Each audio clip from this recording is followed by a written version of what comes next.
Gostaria de vos convidar a abrir no livro de Êxodo, a palavra do Senhor, livro de Êxodo, capítulo 15. E durante estes 3 domingos eu gostaria de partilhar com os irmãos sobre uma reflexão sobre algumas lições que nós podemos retirar da passagem do povo do antigo Israel pelo deserto. Eles passaram 40 anos no deserto, segundo o propósito de Deus. Não foram 40 anos de punição apenas, foram 40 anos de aprendizagem. E se eles aprenderam alguma coisa, é provável que nós, pondo os olhos no seu exemplo, possamos aprender também alguma coisa. Êxodo capítulo 15, versículos 19 a 22.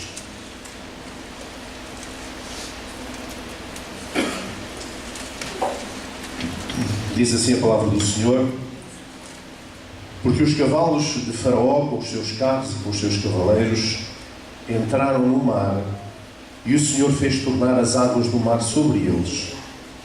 Mas os filhos de Israel passaram em seco pelo meio do mar. Então Miriam, a profetisa, a irmã de Arão, tomou o tamboril da sua mão, e todas as mulheres saíram atrás dela com tamboris e com danças. E Miriam lhes respondia: cantai ao Senhor, porque sumamente se exaltou. E lançou no mar o cavalo com o seu cavaleiro. Depois fez Moisés partir os israelitas do mar vermelho, e saíram ao deserto de Sur, e andaram 3 dias no deserto e não acharam água. Então chegaram a Mara, mas não puderam beber as águas de Mara, porque eram amargas, por isso chamou-se o seu nome Mara, etc. E se continuarmos, então este é o início, digamos, daquela epopeia que foram os 40 anos do povo de Israel no deserto. E muitas vezes compara-se a passagem do povo de Israel no deserto pela vida terrena, a nossa vida de lutas e dificuldades constantes, especialmente naquelas fases em que as coisas parecem que não funcionam. Parece que estamos longe de ver a bênção de Deus, ou a graça de Deus, ou a manifestação de Deus na nossa vida. E parece que as coisas custamos a entender o que está a passar, sentimos mesmo no deserto. E então este exemplo histórico, digamos assim, pode ser comparado com a experiência que nós temos hoje ao passar pelo nosso deserto. Mas ainda assim há grandes lições que podemos retirar. E a primeira delas que eu gostaria de refletir esta manhã é uma lição de movimento constante, é um ensinamento sobre movimento constante. Reparem que o povo do antigo Israel nunca esteve parado no deserto muito tempo. Esteve sempre em movimento. Não é? Havia uma nuvem de dia e uma coluna de fogo de noite que guiava o povo na direção que eles deviam seguir quando estavam com a trouxa às costas, sobre os seus animais, e eles punham-se em marcha. E quando aquela coluna de fogo, se fosse de noite, ou nuvem, se fosse de dia, parava, então eles entendiam que era um sinal de Deus, que eles deviam parar também e armar a sua tenda. E armavam as suas tendas, e no meio delas o tabernáculo, o templo portátil, não é? E portanto, a primeira lição que nós podemos retirar é que havia sempre um movimento constante. Alguma coisa estava sempre a acontecer. Ou seja, eu chamo isto o princípio do precário. O povo de Deus, o cristão, a condição do cristão é sempre uma condição de precariedade. Ele está sempre precário, porque nós estamos de passagem. Posso ouvir um amém? Amém. Estamos de passagem, estamos de caminho. Não arreamos as coisas no chão, não estamos aqui a construir um império, não estamos aqui de passagem. E este movimento constante, sabem que o movimento significa vida. Este movimento constante fala-nos de que nós precisamos sempre de marchar. Precisamos de não nos apegar demasiadamente às coisas desta vida. de não nos apegar demasiadamente a determinadas situações, porque tudo é passageiro, tudo passa, não é? Tudo passa. E portanto, o cristão também não pode parar. Quando nós vamos ao livro de Gênesis, ao início, capítulo 1, versículo 1, diz que no princípio criou Deus os céus e a terra. E há ali apenas um verbo, que é o verbo criar. Deus criou. E qualquer verbo implica uma ação. Qualquer verbo, em qualquer língua, representa a ação. Não é o caso dos substantivos ou dos adjetivos, não. Mas os verbos representam a ação. Comer, dormir, andar, correr, sei lá, significa ação, significa movimento. E Deus estava em movimento, porque Deus criou, lá está, os céus e a terra. E portanto, a primeira lição que nós precisamos de aprender é que se estamos a atravessar o deserto, não podemos parar.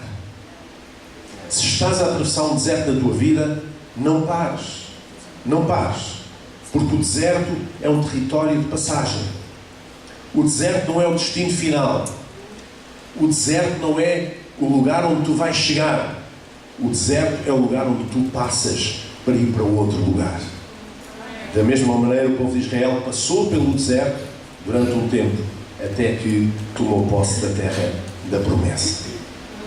E muitas vezes isto é importante lembrar, que este movimento contínuo, este princípio da precariedade, este princípio de que não nos podemos apegar às coisas desta vida, não nos podemos apegar definitivamente às coisas desta vida, é importante lembrá-lo, porque nós não vivemos por causa das coisas. As coisas, os bens materiais, as condições de vida são coisas que ficam quando nós partimos para a eternidade. Mas a nossa alma parte, essas coisas ficam cá.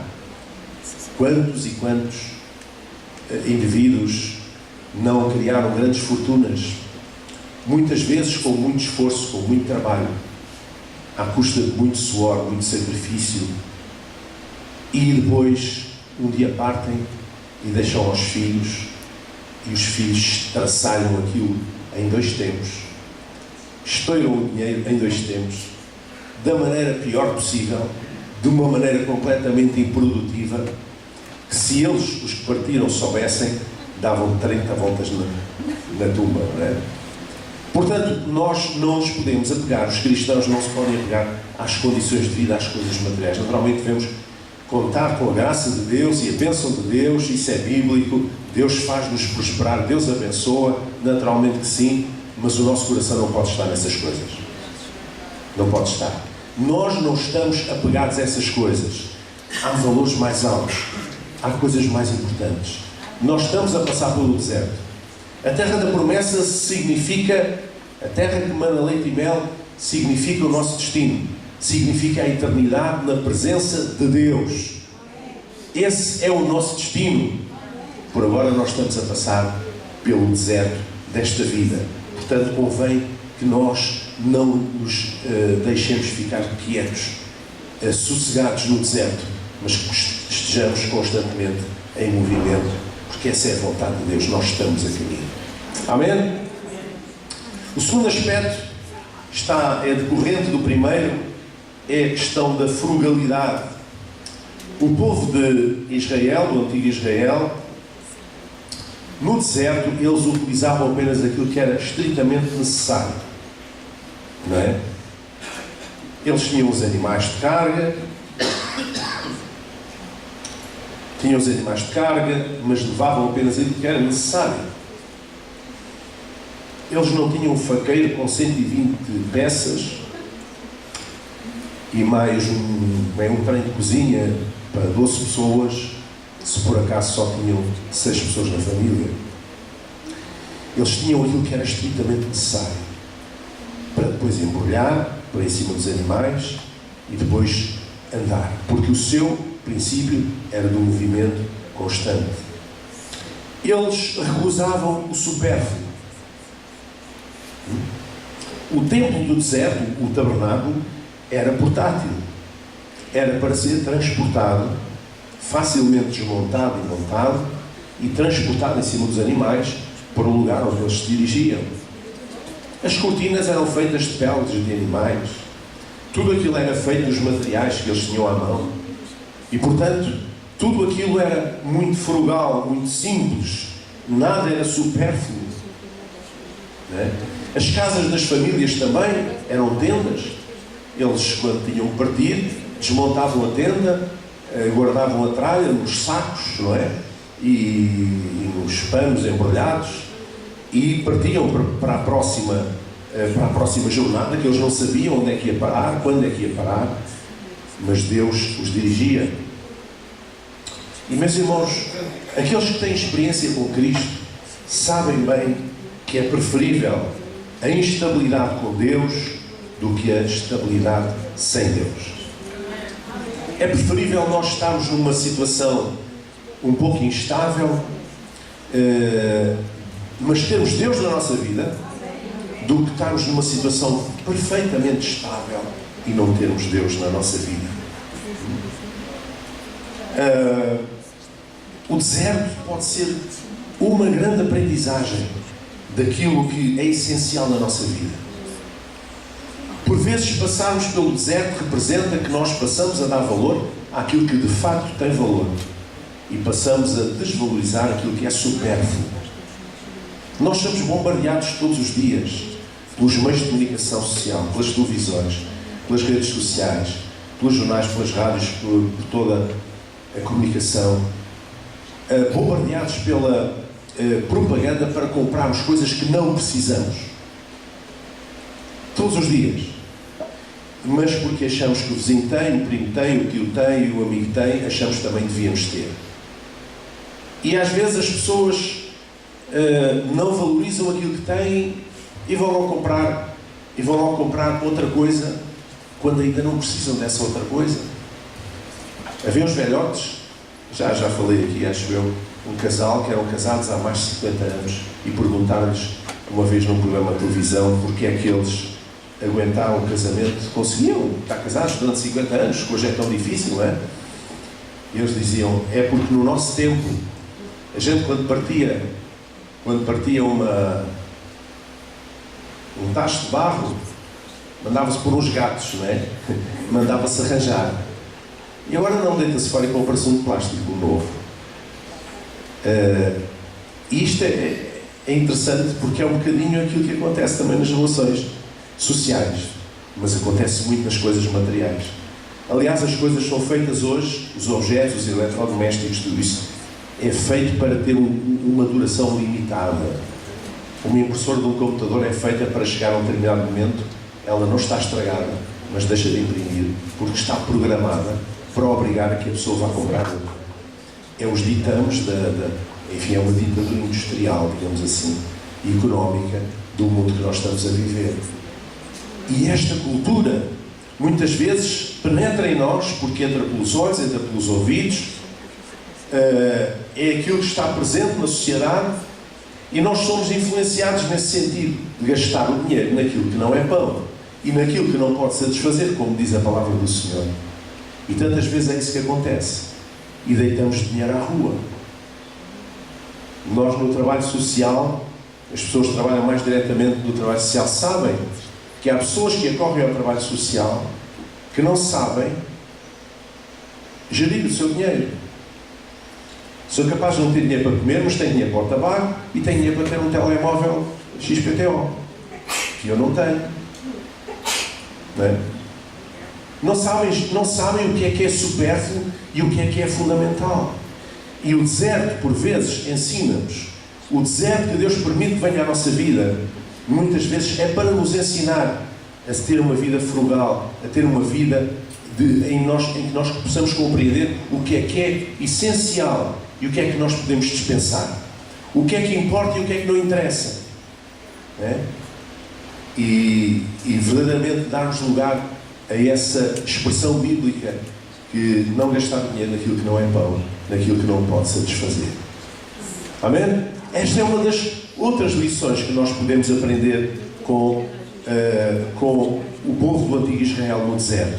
Não apenas estar sempre em movimento, tendo a noção de que aquele não é o nosso destino, é apenas o nosso caminho, é apenas um trajeto, é apenas uma etapa, mas também esta capacidade da frugalidade, de saber viver de acordo, digamos assim, valorizando aquilo que é essencial e não aquilo que é supérfluo. A terceira lição que eu gostaria de destacar esta manhã é a questão da unidade. E para isso eu gostava de vos lembrar como é que o arraial, o acampamento, estava organizado. A disposição do arraial do povo no deserto, o acampamento estava organizado por famílias e depois por tribos, digamos assim. As tendas eram postas, digamos, numa zona da tribo de Dan, da tribo de Issacar, da tribo de Naftali, etc. E todas essas mini acampamentos de cada uma das tribos estavam à volta, em círculo, e no centro estava a casa do Senhor, o tabernáculo. E para que o tabernáculo estivesse acessível à mesma distância de cada uma das tribos, de cada uma das famílias. O tabernáculo era o centro de adoração comunitário. E se nós formos ler a lei de Moisés, no que toca à família, no que toca ao estrangeiro, no que toca ao pobre, no que toca à viúva, no que toca ao órfão, nós encontramos este propósito de unidade. Um estrangeiro podia passar a fazer parte do povo de Israel, em determinadas condições. E o povo de Israel era aberto a que aquela pessoa entrasse e fizesse parte daquele povo. E se há alguma coisa que o deserto, muitas vezes, quando nós passamos a nossa vida, nos ensina, é também ficarmos juntos com aqueles que nos acrescentam. Ficarmos juntos com aqueles que são importantes para nós. A nossa família é importante para nós. A nossa família espiritual é importante para nós. Não é muito difícil ver crentes em todas as igrejas. E quando a vida lhes corre bem, esquecem um pouco a igreja, esquecem os irmãos, esquecem a comunhão dos irmãos, deixam de aparecer, aparecem só de vez em quando, mas quando começam a atravessar no deserto, eles lembram-se, espera aí, tem que ir à igreja pedir orações, tem que ir à igreja, não é? Eles compreendem a importância. Então o deserto serve também para nós, para nos ensinar a unidade. Aquela maneira como as tribos estavam dispostas no acampamento no deserto, não foi um dia nem dois, foram 40 anos, com o tabernáculo no meio, simbolicamente representa que aquele povo, o povo de Deus, que tinha uma aliança com Deus, precisava de estar unido. Precisavam de estar unidos entre eles. E daí o círculo. E ao mesmo tempo precisavam de estar virados para Deus. E daí o tabernáculo, a casa do Senhor, o templo do deserto, estar no centro do acampamento. Então o deserto ensina-nos a ficar juntos, a evitar a desunião, a estarmos próximos uns dos outros. A Bíblia diz para orarmos uns pelos outros, diz para nos suportarmos uns aos outros em amor. Amém? Este suportar significa pôr a mão por baixo, não é? Não é competir. A cultura do mundo é competição, é competir. E isto vê-se em todas as áreas da vida.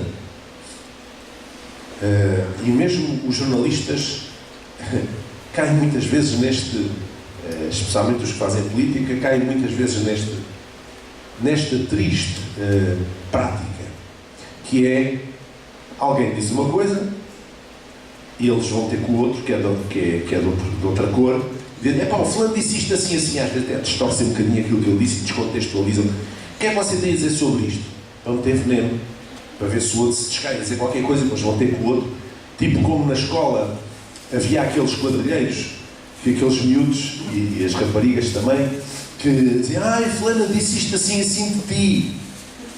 E a pessoa, naturalmente, responde e ainda diz uma coisa pior. E ela vai, nas costas da outra, vai ter com a outra. Olha, fulana disse... Às duas precisam tudo à chapada. Mas alguém promoveu isso.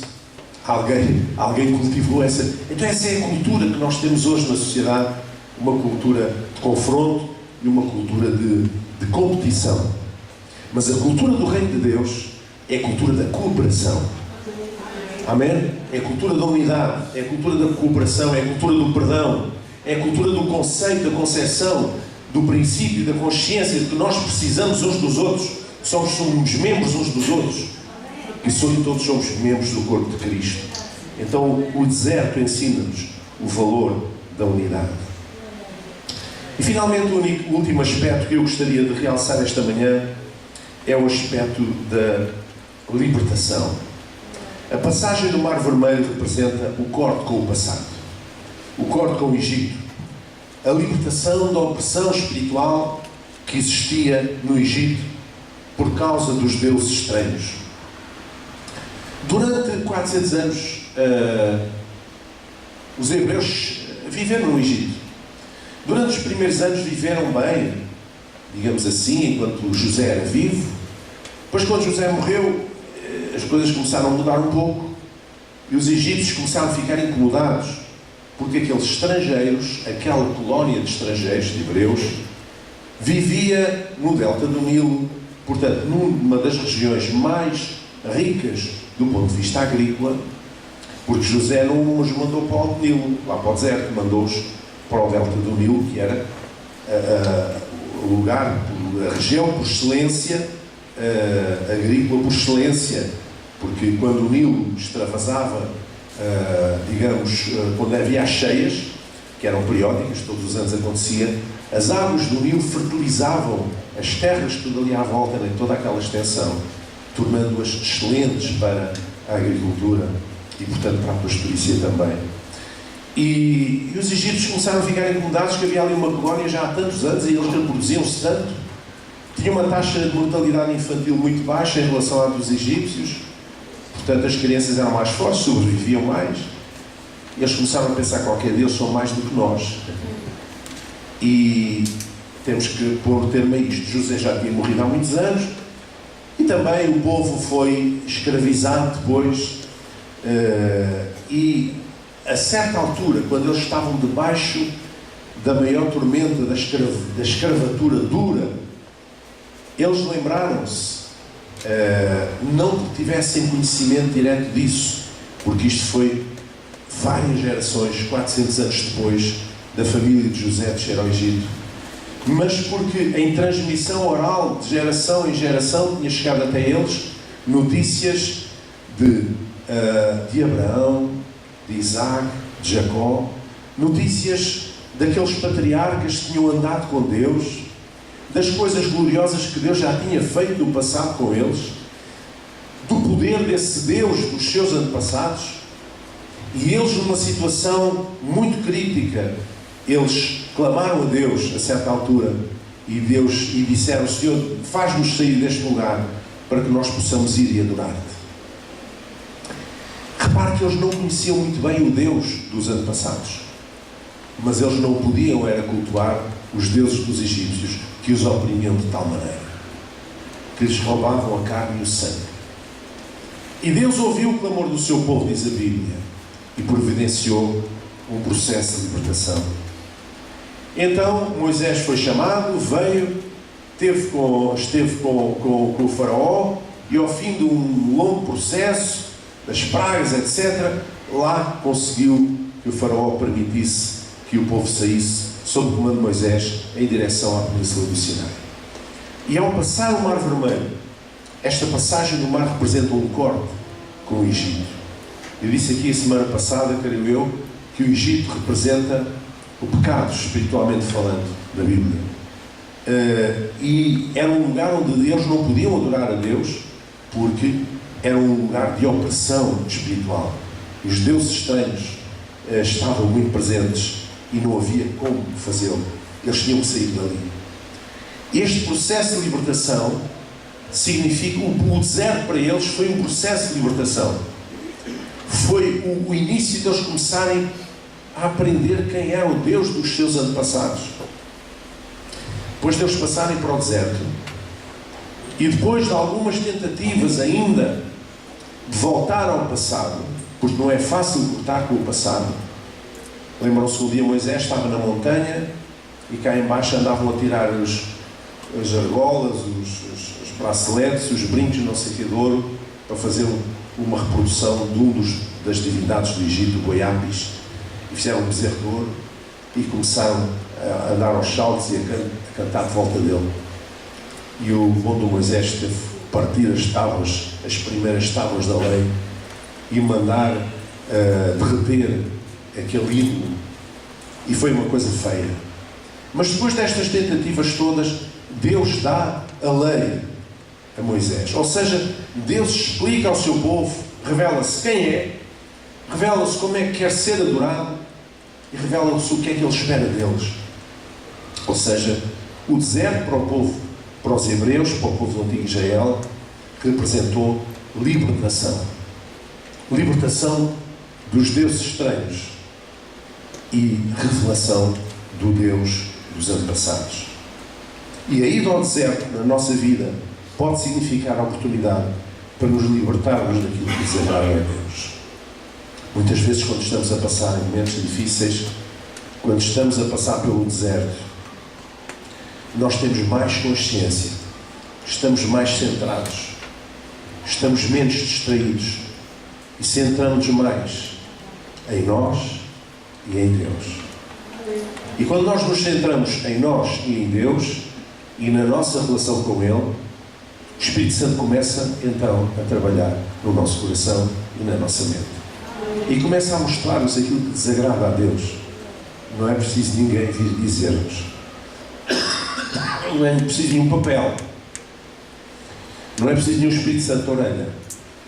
É o Espírito Santo que testifica com o nosso espírito, não apenas que somos filhos de Deus, mas também o que é que Deus espera de nós, o que é que agrada a Deus, o que é que entristece o coração de Deus.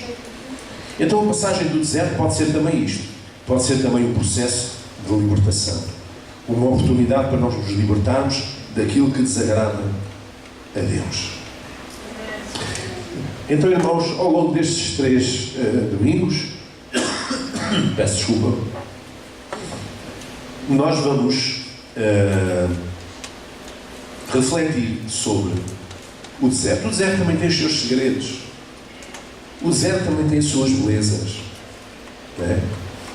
Nós olhamos para esta fotografia, que é do deserto do Sinai, justamente. E chama-se deserto porque não há assim muita vida ali. Mesmo a vida animal, há muito pouca vida. Não há muita vegetação. É uma região árida. Mas ainda assim, também as regiões áridas têm alguma beleza. Não é? E portanto nós aprendemos a conhecer as belezas do deserto, a sua beleza específica. Mas sobretudo, quando nós passamos pelo deserto na nossa vida, nós aprendemos grandes lições.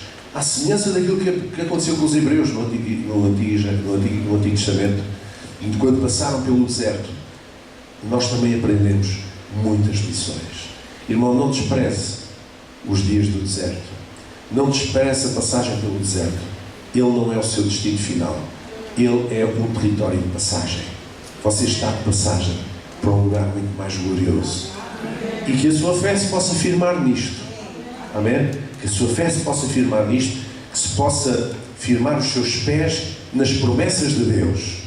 As promessas de Deus não são para nos conduzir ao deserto, mas Deus nunca disse que não nos permitiria que passássemos por lá. Eu vou repetir.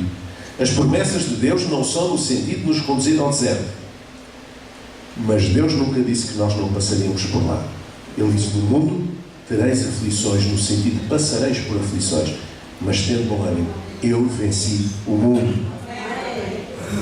E se tu passares pelo deserto, eu creio que todos passamos em momentos diferentes da nossa vida e em grau diferente, não fazes nada demais, porque o próprio Jesus passou pelo deserto. Então ele é um exemplo de como nós podemos vencer o deserto. O propósito de Jesus, o destino de Jesus não era o deserto, como nós sabemos. O destino de Jesus era a cruz, às portas de Jerusalém, e o túmulo vazio, às portas de Jerusalém, para alcançar, para garantir a salvação de todo aquele que crê. E se tu crês, quando vamos celebrar a ceia do Senhor mais adiante, se tu crês, a Bíblia diz que tudo é possível àquele que crê. Amém? Vamos ficar em pé.